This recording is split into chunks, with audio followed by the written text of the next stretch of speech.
Hello and welcome back. Today we're going to do the 1911 detail strip reassembly. So we're going to go ahead and start by taking this completely stripped down pistol and putting together the sub-assemblies. Now I'm going to start with the mainspring housing here, and I'm going to get all the parts for that.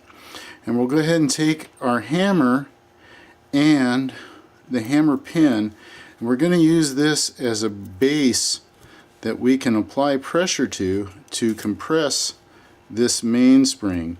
Now in the other video I did this, I took it apart by taking and using the thumb safety to take and apply pressure, and see, it's just that easy to be able to compress that.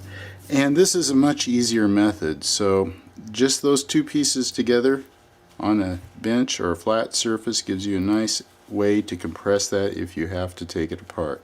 So we'll go ahead and set that over to the side. Now the next sub-assembly we'll put together is the magazine catch, and we'll put the spring together, and now we're going to grab our combination spring and use the end of that, this little piece right here, as a screwdriver to put this together.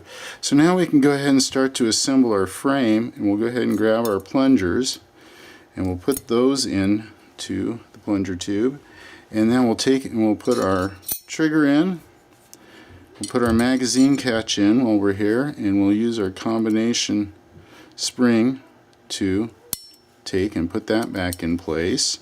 So now we can go ahead and put our disconnector in, and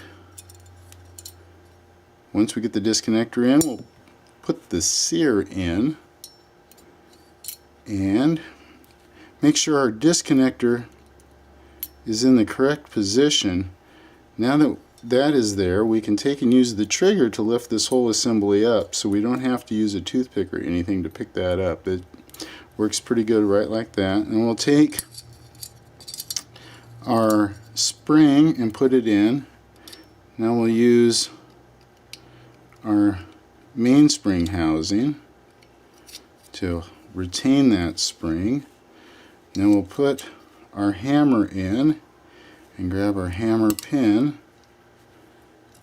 and there we go. Move our hammer forward, grab our grip safety, return our hammer to its correct position, grab our thumb safety. Now we're going to use the magazine follower, or at least I like to use that, to push that over to the side, so that will retain that. Put it back into place. Now we'll go ahead and put our hammer back to its upright position. Oops, what did I do there? Here we go. Okay, now this is the most difficult part right here, is putting in this retaining pin for the mainspring housing.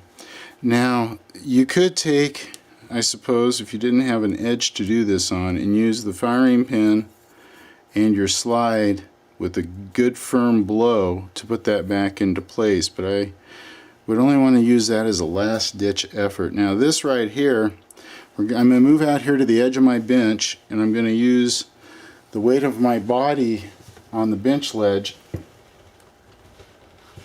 to try to push this pin back in. And there, it's almost all the way in. I'll go ahead and use my firing pin to put that in, and now we have the frame put together. Okay, so we'll set the frame over here to the side. Now that we have that put together, we need to put our magazine together at this point in time. Well, we still have our slider part, because I like to use the firing pin or the extractor to get this spring back in the correct position so our magazine will function correctly. Okay, that's together. Now we can start to reassemble our slide, and the first part in is going to be the extractor. Then we'll go ahead and grab our spring, make sure our spring is on the right side that actually retains the spring onto the firing pin. And now we'll go ahead and put our firing pin stop in, and we'll use the slide stock to hold or push the firing pin down to get that into place. Now we can go ahead and grab our guide rod, our barrel, and our recoil spring, and we'll put this together like that. Go ahead and put our slide on. Oh, come on. There's our barrel link. Get it in the right position so we can grab it with a retaining pin.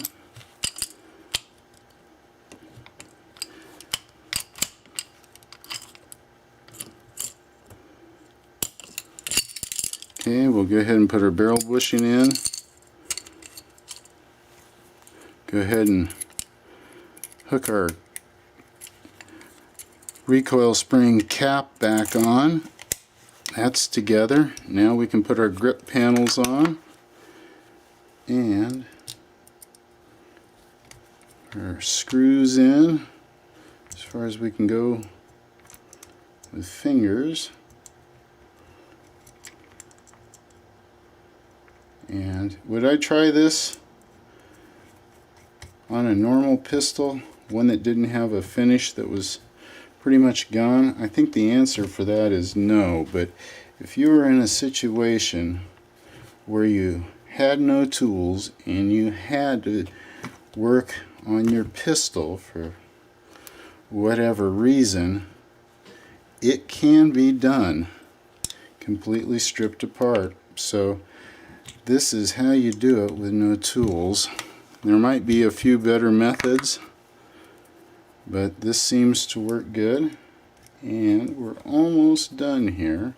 Get this other grip panel on, and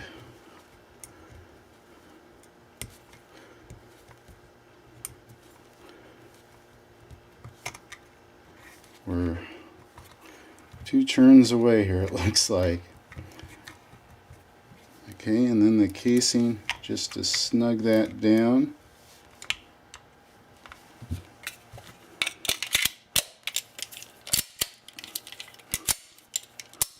Seems to work. Alright, so there you go. The 1911 detail strip reassembly without any tools. Alright, hey, thanks for tuning in and watching. I hope you enjoyed this video, and have a great day.